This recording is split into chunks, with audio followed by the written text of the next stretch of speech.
So I asked Source, is the Earth flat or is it round? And the answer I received was, it is neither and it is both, which is a very typical Source way of putting it.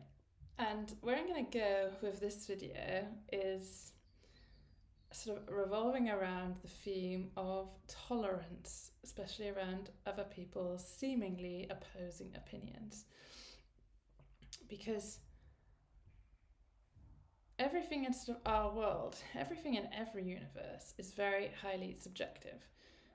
We create our reality with our thoughts, so it kind of can be anything, depending on your beliefs and your own sense of limitation.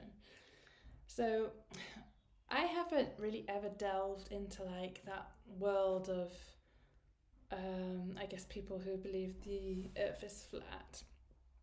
I feel like the opinion is like I guess very strong, and it's okay, and it's kind of fun to be open-minded about maybe what we're told isn't actually the way. We're always finding out like things 10 years in the future or 200 years in the future. You know, the thing we thought was so true back then was actually turned out to be just false, and then we live another life because we're just interpreting reality in a different way.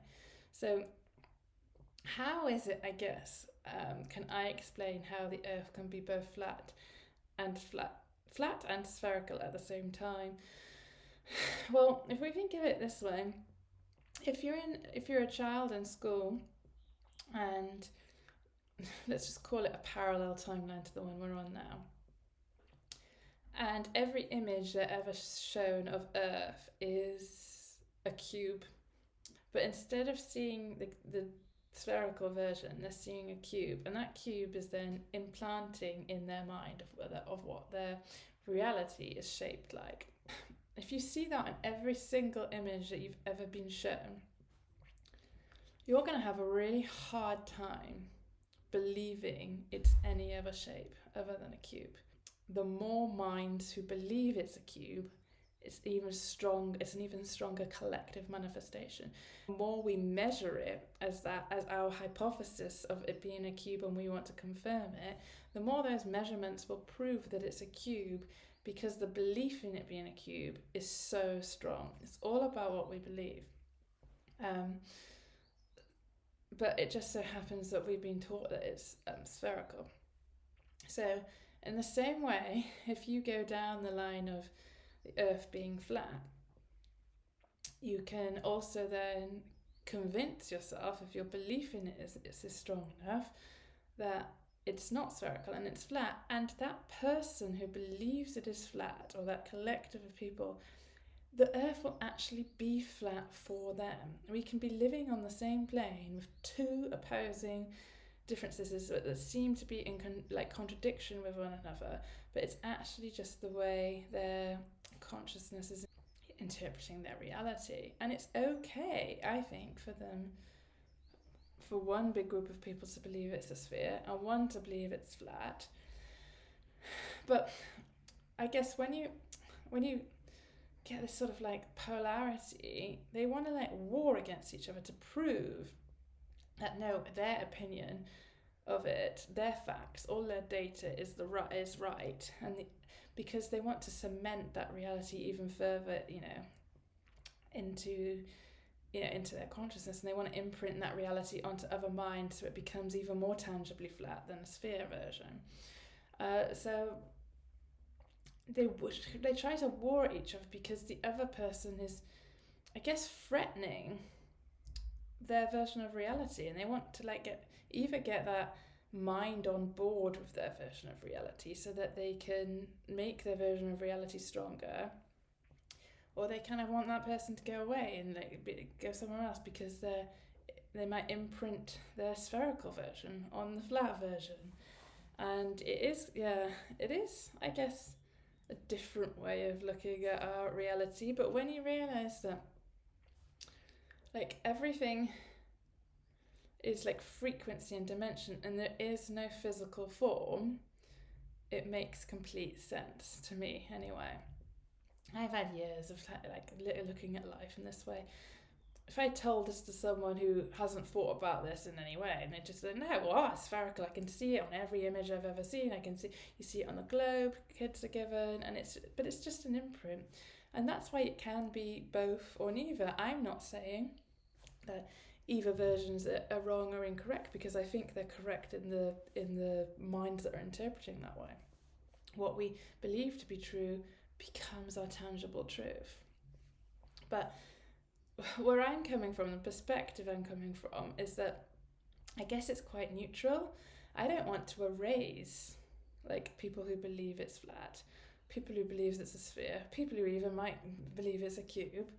I want to erase them. I don't want to diminish their viewpoint, because they're just having the experience of believing that the earth, the place that they live on, is round.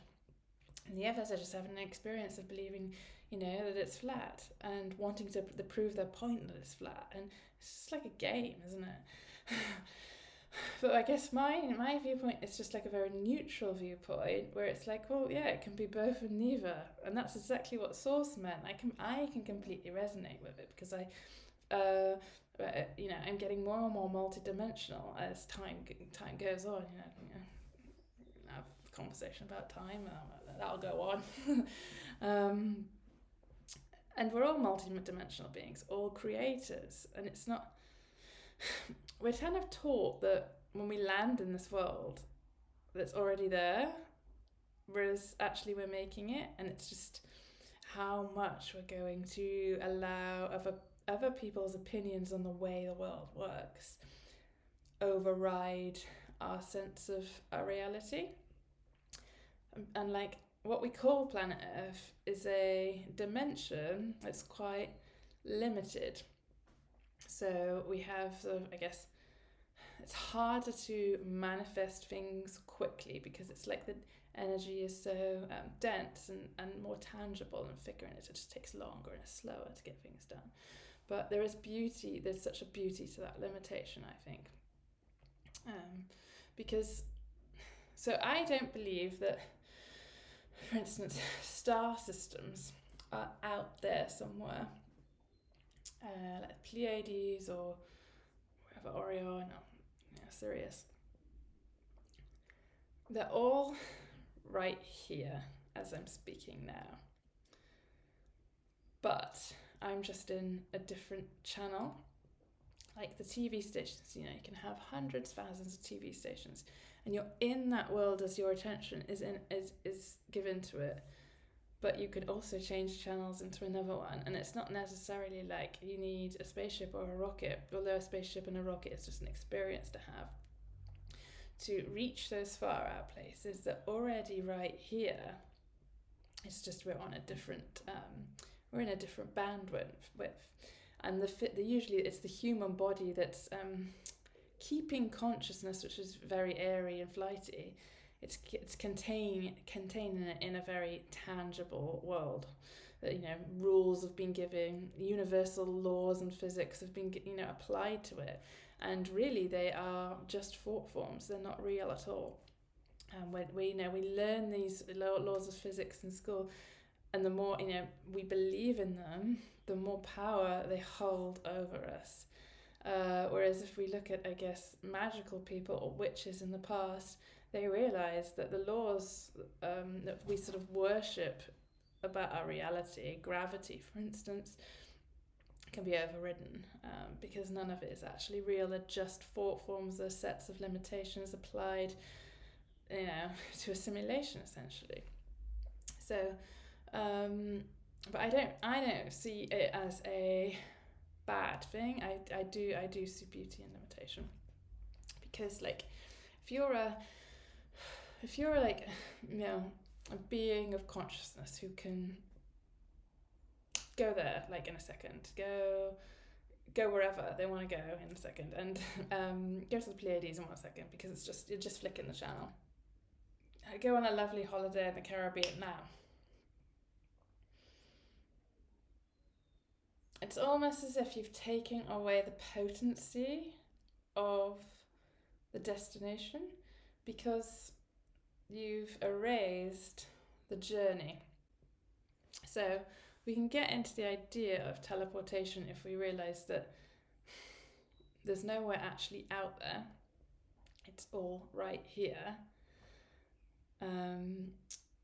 We can get into that idea looking at the sort of the multidimensional sort of aspect of our universe that way. But we choose in human form to cut the cords off our multidimensionality because we want to experience almost the arduous nature of our journeys. And, if you can teleport anywhere, if I can teleport to Miami now, I've missed out on the journey there, even just like the experience of going to an airport, the experience of flying on a plane. All of those experiences get cut out. When we go to the movies, that would be the most boring movie in the world, wouldn't it? If you just the hero of the story just got whatever you wanted, like now. It almost feels like when you have everything all at once, like, and that source energy where we're all from. Source chooses to limit itself in different lower dimensions to experience like that hero's journey, to experience limitation. And you can only feel, I think, the potency of joy when you felt the opposite of it. And so then to feel the opposite of it, you have to kind of experience traumas and work through them somehow. And something's only really traumatic, really, when we believe in our own bones, we believe in our own mortality.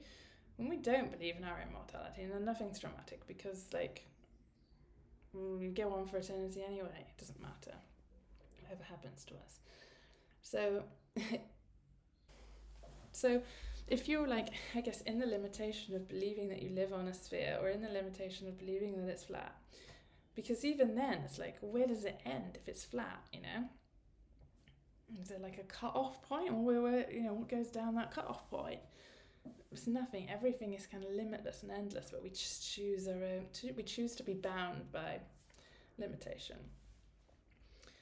Kind of liken it a little bit to if you ever go to like a theme park and someone buys like the fast track pass, they they get to, rather than queuing for an hour, they get to go to the front of the queue. Now, I watch these people sometimes when I'm in the queue, because I don't mind queuing. I think it's,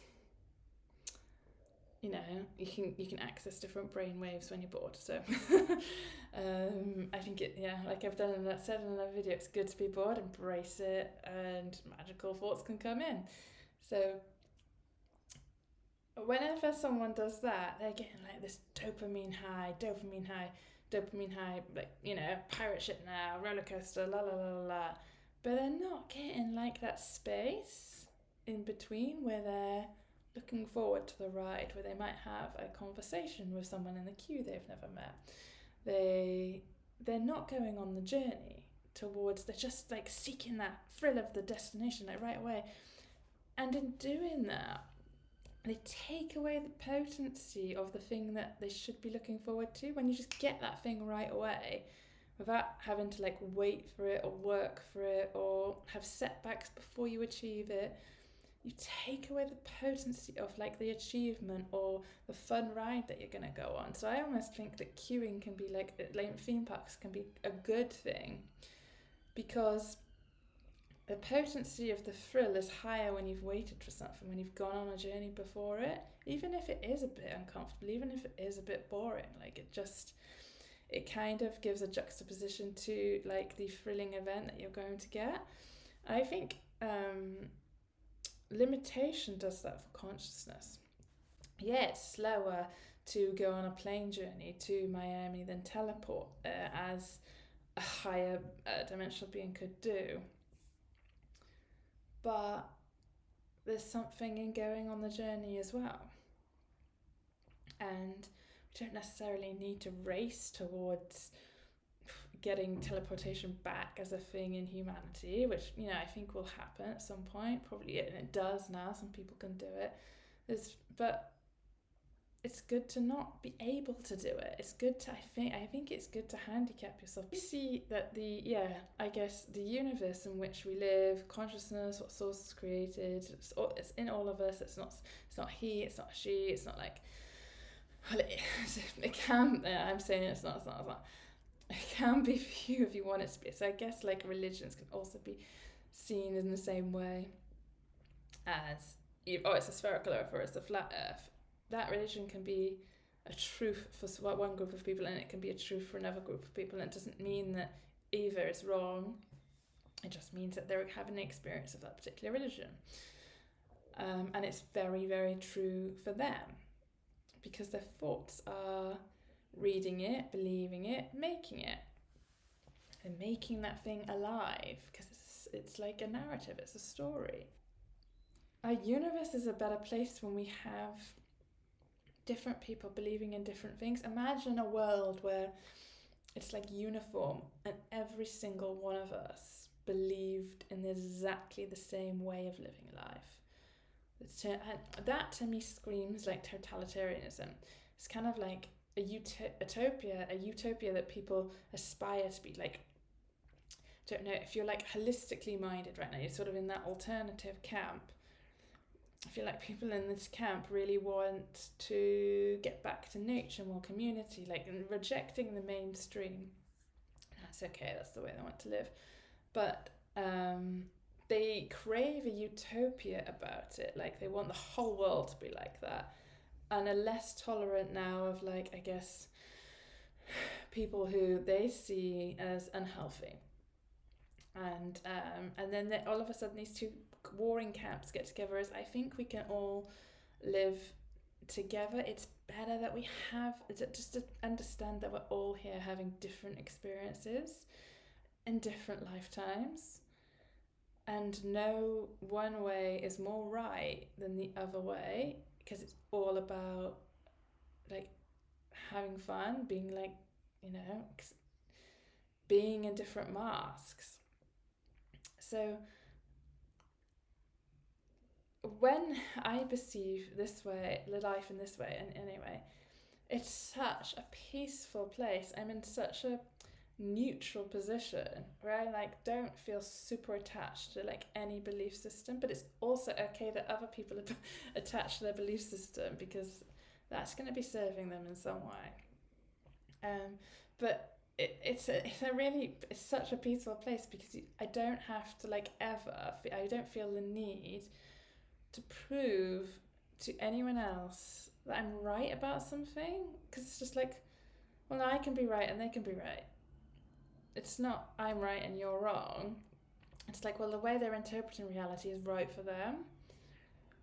So I don't feel the need to like be at war with them or intolerant of them or prove that they're wrong, because they're not. It's just what they're believing at that time. It's okay. This is what I'm believing at this time. Who knows what I'm going to be believing in 10 years time or wherever I am. It's likely going to be slightly different than the way I'm speaking now.